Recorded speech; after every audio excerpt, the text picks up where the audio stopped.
All right. Well, welcome to our Victory Beyond the Cup, Victory Seattle Watch Party Training and Collaboration Zoom call.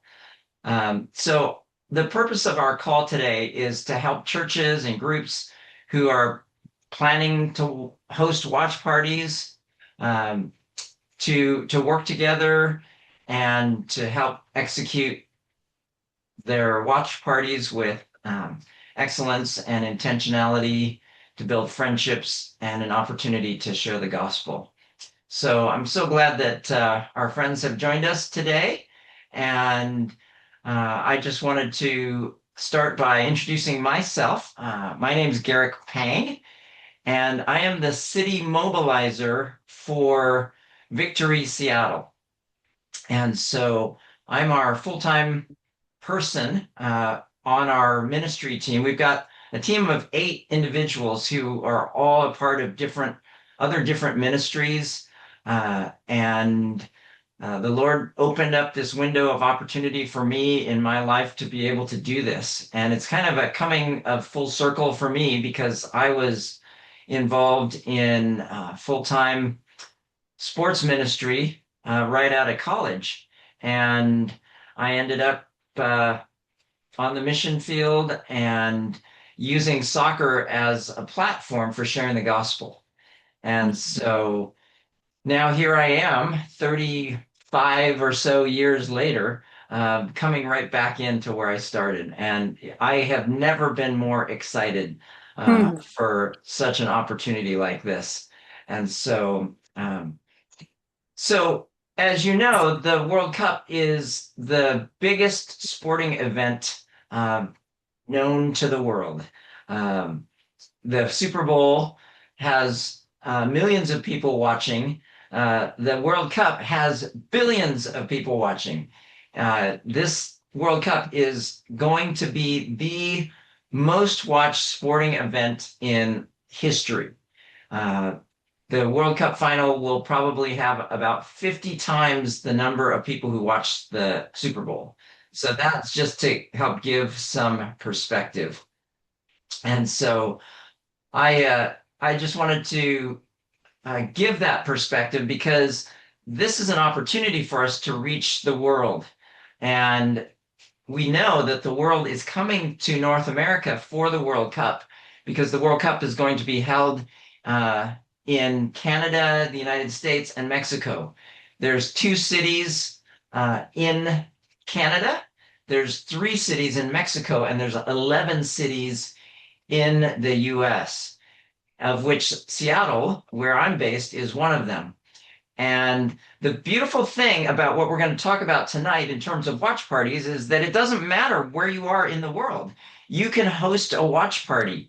And I know that a couple people on our call are hosting them at their church, and some people will be hosting them in their homes. And the vision for some of the churches, I know Grace Church in Auburn, as well as my church, New Life in Renton, our our objective is to invite people to have a wonderful experience at our watch party and then encourage them, those who are in attendance, to catch a vision to do their own watch parties in their home or in their place of work or wherever it is that they can find a TV, so that they can invite their friends and their neighbors to come and watch a soccer game, but also hear about the love of Jesus.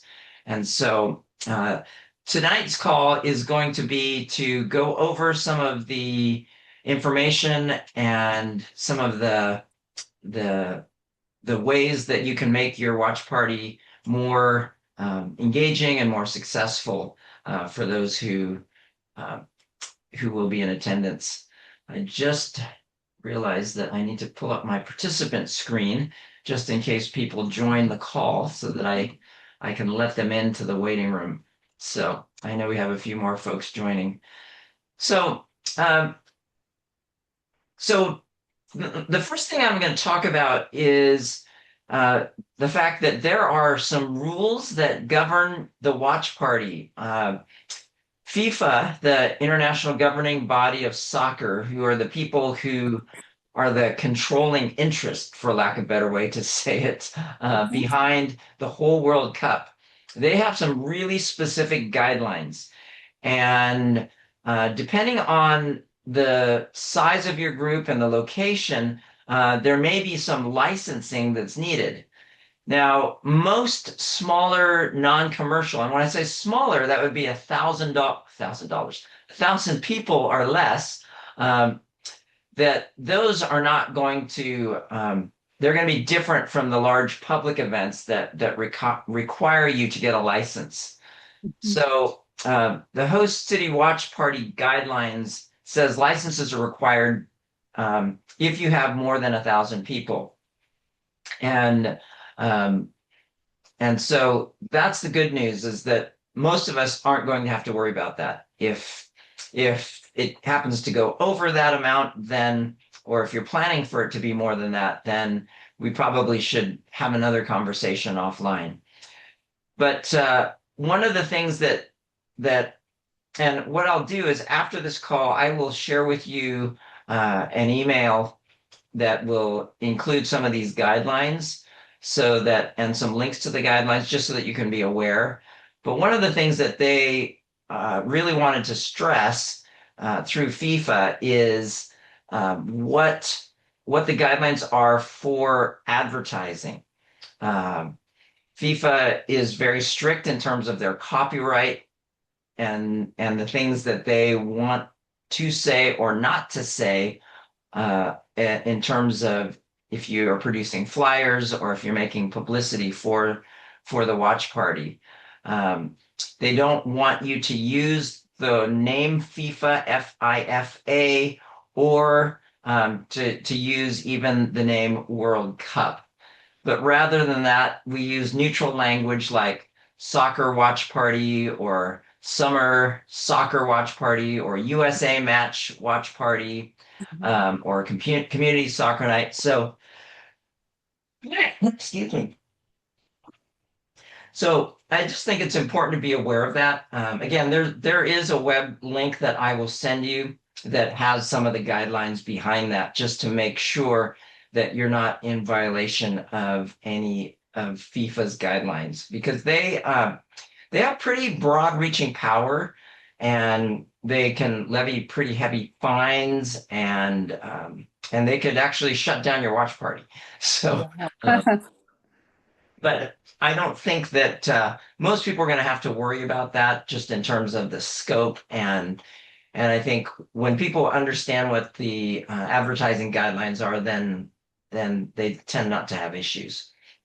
Um, so a few things about watch parties that make them so that they are successful. Um, One of the things that you want to keep in mind is simpler is better. Um, you want to have it, the more complicated that you get, the more challenges that you have and the more potential you have for things to go sideways.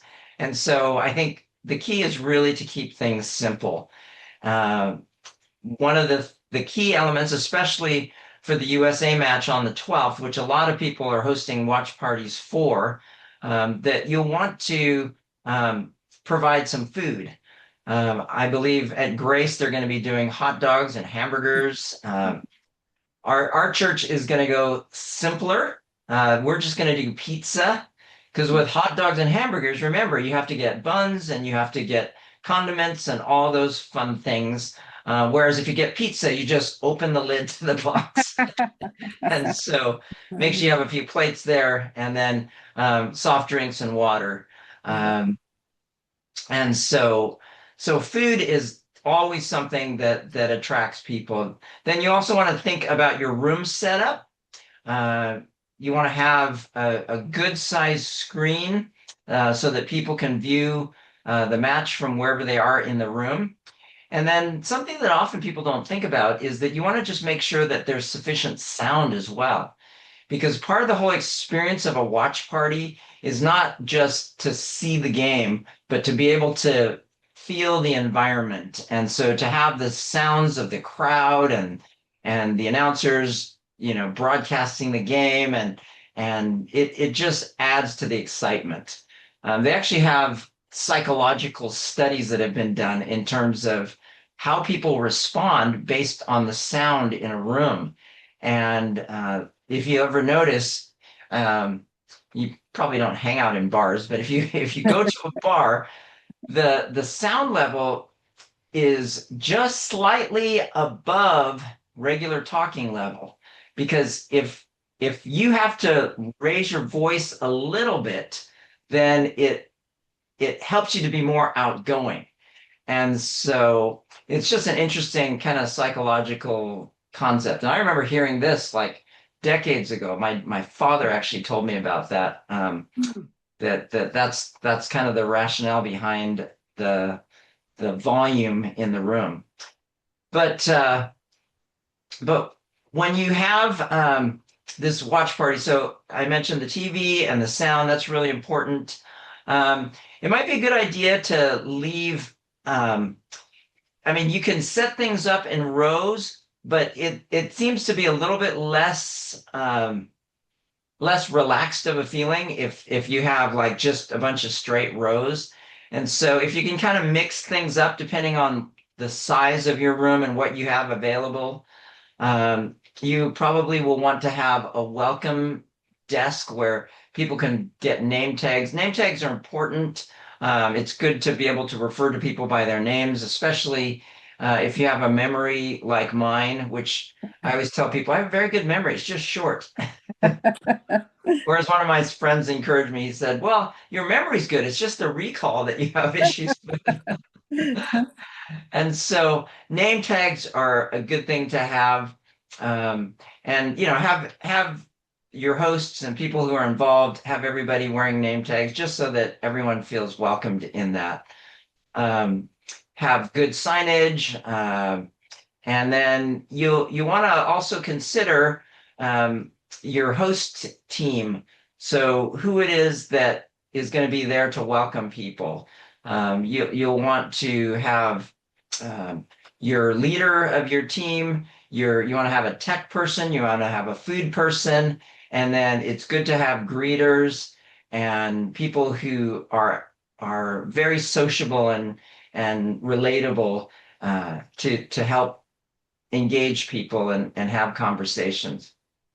And then it's a good idea to have a cleanup team as well, so that if you can spread the responsibility as much as possible, then it just makes it better for everyone. Then some people don't feel like they have to do everything. One of the things, I'm a soccer player and I have a lot of soccer buddies. One of the questions that often comes up is, well, is alcohol going to be a part of the watch party? And I know at our church, there's a no alcohol policy. And so I'm inviting my friends, but I'm telling them they're not going to be able to bring their own alcohol in. And like I said, we'll provide soft drinks and waters and things like that. But some churches are a little bit more relaxed and more comfortable with those types of things. And so it really depends on the context of your situation, whether or not you want to allow alcohol or not. And let's see. One of the other aspects of the live broadcast is that it has to be live. That's one of the rules that they have. So you can't record it and play it later. So it's has a live only stipulation on the broadcast. So that's something to just keep in mind. So let's see. Just bear with me here. Oh, I think I jumped to the wrong. I've got a few pages of notes and I jumped down to the wrong page, but that's okay. That information is covered now. So so one of the things to think about is in terms of what is going to be the focus of the watch party. Obviously, it's the game, but and I think everybody's intent, especially when you're doing this as a church outreach, is to build friendships with people. And so you have outreach, So it's people who wouldn't normally come to the church. So you really want to encourage people in your church to not just invite other people from the church. And of Mhm. course, it's totally fine and it's good to invite your friends from the church. But really, it's a huge opportunity to do outreach to your community as well. And so you can um, you can invite your neighbors. You can invite um, if you have student ministry. Here's someone coming into the party, coming into our meeting. All right, Justin. Hello. Hey, how's it going? I'm here with the panelists. Hey, glad that you guys can join us. So we are just kind of going through some of the information. We recorded the meeting, so what we can do is I will share it with you, the recording afterwards, so that you can go back on here and just cover the part that you missed.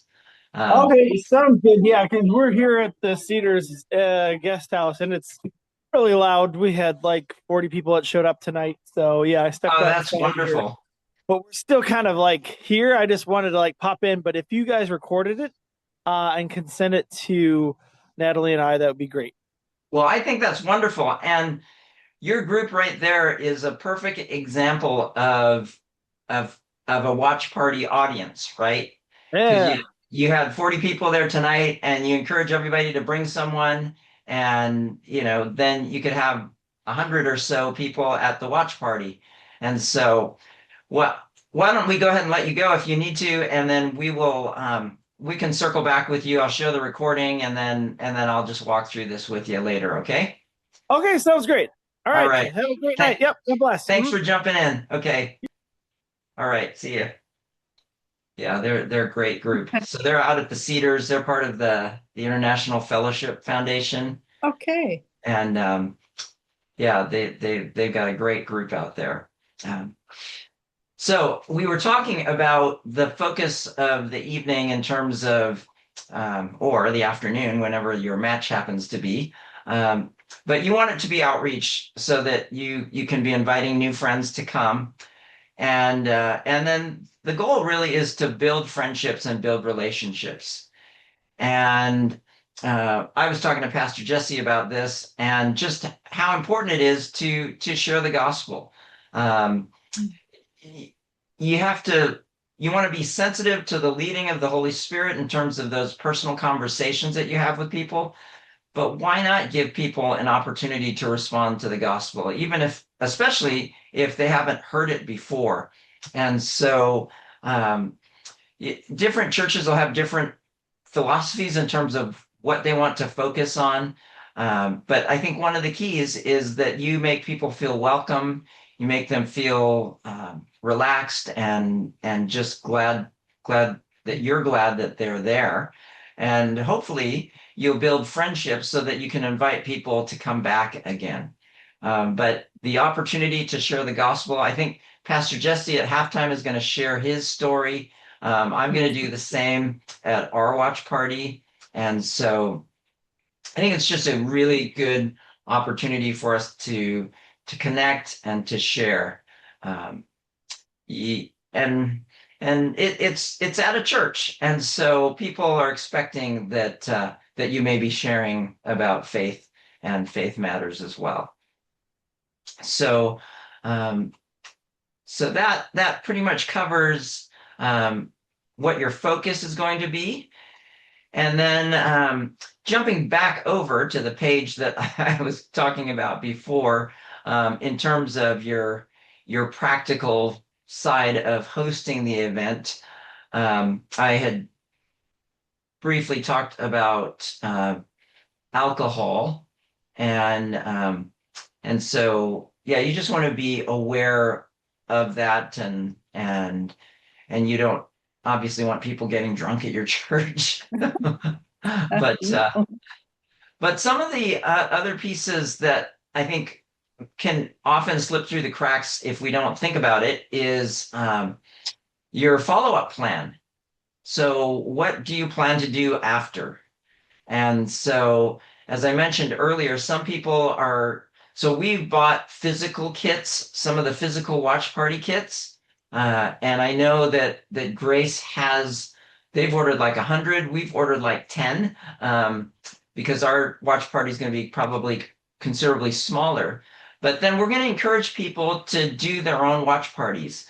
And um, so with your own watch party, uh, then you can walk with people through that. Um, you can do it in concert with some of your friends or however you decide that you want to do that. So part of your follow-up might be another watch party.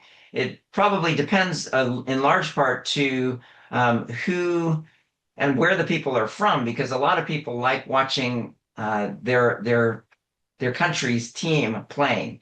And so that's one thing to really keep in mind in terms of when the matches are. Um, and inviting people to what the next opportunity is for you.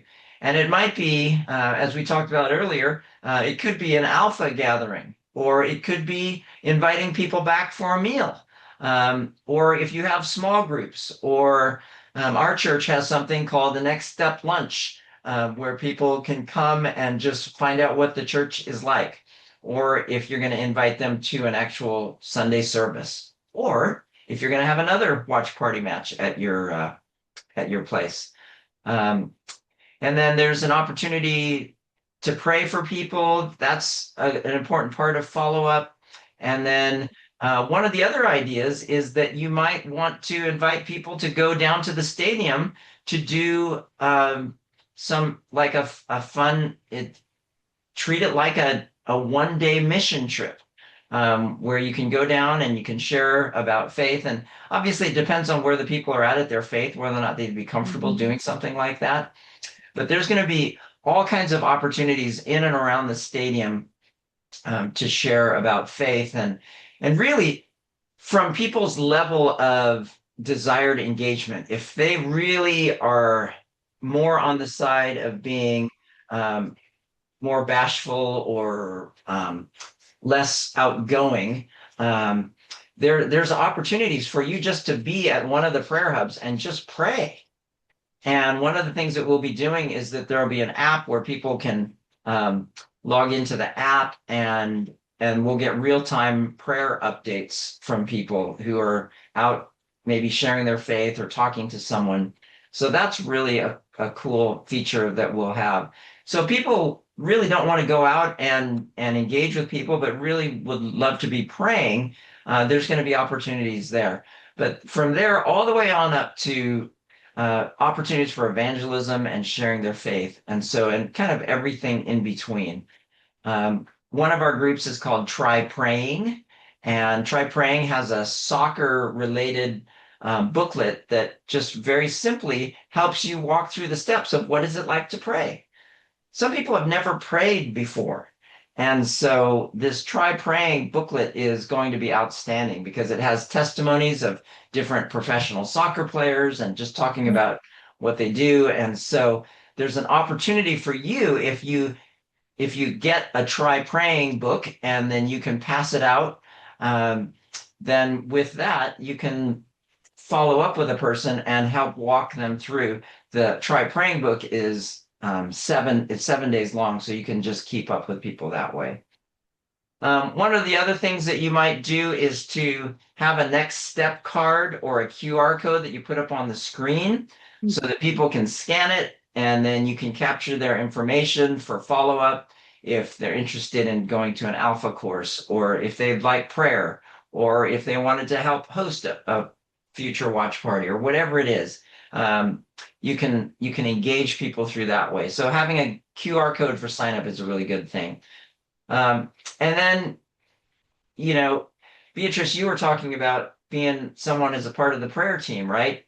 Mhm. And so you want to have people praying for the event. You want to have people available to pray with people if they have certain prayer needs of things that are going on in their lives. It's amazing the opportunities that are there if you just reach out to people and ask them if they would like anything, if there's anything that they'd like prayer for. And so having that prayer as a consistent theme throughout your watch party and throughout the time of the match. And then you can also train people in doing hospitality, teaching volunteers to ask questions and Mhm. um, how is it that they engage people, talking about their teams. And some people may not be soccer people at all, but they want to help out with the outreach.